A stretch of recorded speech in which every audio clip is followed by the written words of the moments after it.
రోజు నా ఆఫీసులో తిరుగుతా ఎమ్మెల్యేలుగా అయిపోవాలనుకునే వ్యక్తులు చాలా కష్టం. ఇది 2009 కాదు, 2024, 2014 నుంచి స్టార్ట్ చేశాను. అలా కాఫీలు టీలు అందించి పెన్ను పేపర్లు పట్టుకొచ్చి ఎమ్మెల్యేలు అయిపోయిన మంత్రులు కూడా ఉన్నారు ఇప్పుడు వైసీపీలో.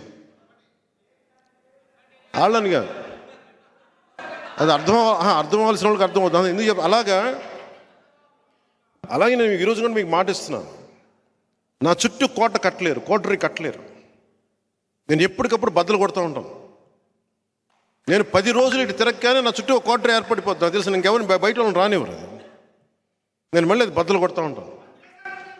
అందుకని పని చేసే వాళ్ళని ఖచ్చితంగా గుర్తిస్తాను. నేను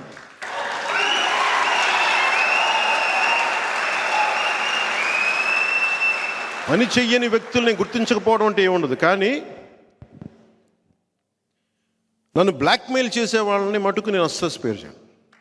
వాళ్ళకి అర్థం కావాల్సింది నేను మెత్తగా వ్యక్తిని కాదు, మెత్తగా కనిపిస్తాను. నేను చాలా తెగించిన వ్యక్తిని. నేను మెత్తగా కనిపించినంత మాత్రాన, మెత్తగా మాట్లాడినంత మాత్రాన నన్ను కూర్చొని ఆడేసుకుందామంటే తర్వాత భవిష్యత్తులో నేను ఆడేసుకుంటాను మీ అందరితోటి.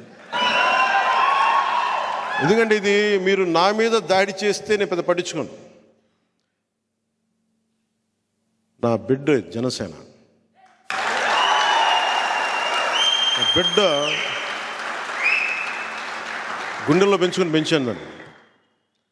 జనసేన మీద, జన సైనికుల మీద, వీర మహిళల మీద, నా వ్యవస్థ మీద, సమాజం మీద, దేశం మీద దాడి చేస్తే వాడిని ఎవడైనా ప్రత్యర్థిగానే, శత్రువుగానే పరిగణిస్తాను. భవిష్యత్తులో అన్న ప్రతి మాటకి జాగ్రత్తగా వినండి మాట. నన్ను బద్నాం చేద్దామని ఆలోచించే ప్రతి ఒక్కరికి కూడా చెప్తున్నాను,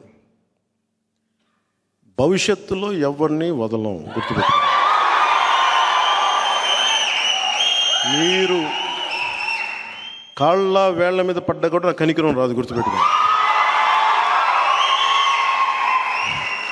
ఎవరన్నా సరే నమ్మక ద్రోహం చేశారా అస్సలు వదిలేదు. ఎందుకంటే నేను చేసేది యుద్ధం. ఇది ఎవరిని స్పేర్ చేయను. నేను చేసేది యుద్ధం. ఇది మన పార్టీలో ఉండి కోవట్లుగా వెళ్ళిపోతానంటే అలా స్థాయికి మించి చేస్తే మటుకు క్రమశిక్షణ చర్యలు తప్పవు.